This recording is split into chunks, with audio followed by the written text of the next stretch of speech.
one long, open corridor from one end to the other. Her eyes came to rest on the girl in bed number 15. The girl was 7 years old and came from a family of 3 children. But Kate, the other nurse on duty, had told Maryanne that the youngest had drowned a year ago in a backyard pool. Perhaps it was this, the thought of that family with one loss already, the slight distant look in the girl's eyes that had filled Maryanne with an undercurrent of disquiet ever since she'd started her shift.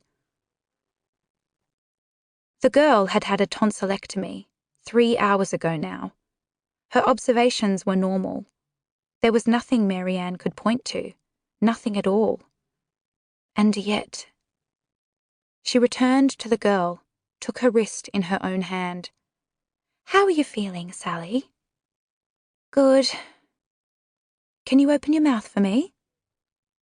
Sally opened her mouth, showing her small, white teeth. The front 2 were missing. Maryanne shone her torch across the girl's small pink tongue, checking the cauterized stumps of her tonsils at the back of her throat. They looked purple, a little more inflamed than usual, but there was no blood, nothing obvious she needed to worry about. But still... She had learned, in her time as a nurse, to rely on instinct, always knowing that anything might happen, working away in every direction while drawing on a sort of subconscious perception developed through years of experience. A part of you was honed to know more than the rest of you did, attuned on some subliminal level to trouble and ready to respond. Trusting it, and trusting yourself, that was the key. That was what she'd failed to do on the day she'd left for work, a year and a half ago now, when she'd said goodbye to Roy, when they'd lived that other life together in Sydney, on the day he'd made his mistake. He had kissed her goodbye, his lips hard and dry, his eyes unmoving. They'd been fighting the night before.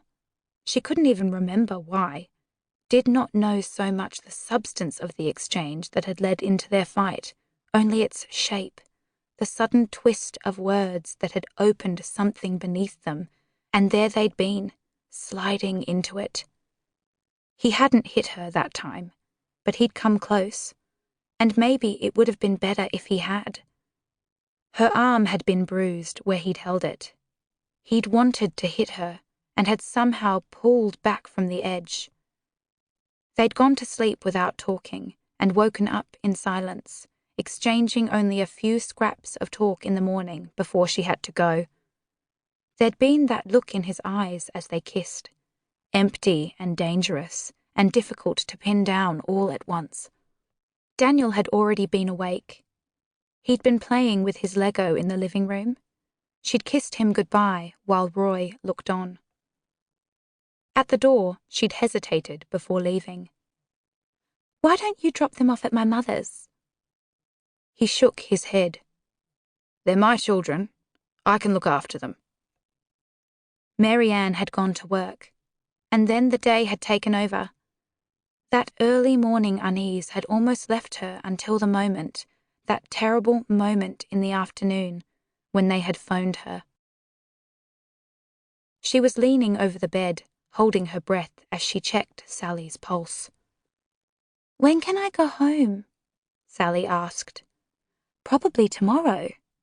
"In the morning?" "Maybe later." The girl's face fell a little at that news.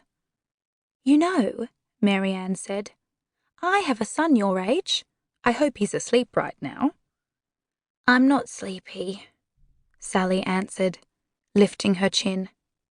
"That's okay," Maryanne winked. "You're in hospital.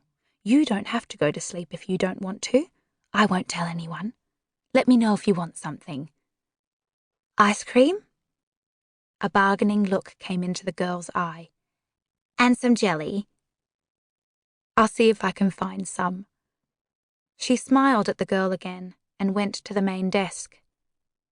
"I'm worried about the girl in bed 15, she said to Kate, who was sitting there doing paperwork. "Who's covering the ward?"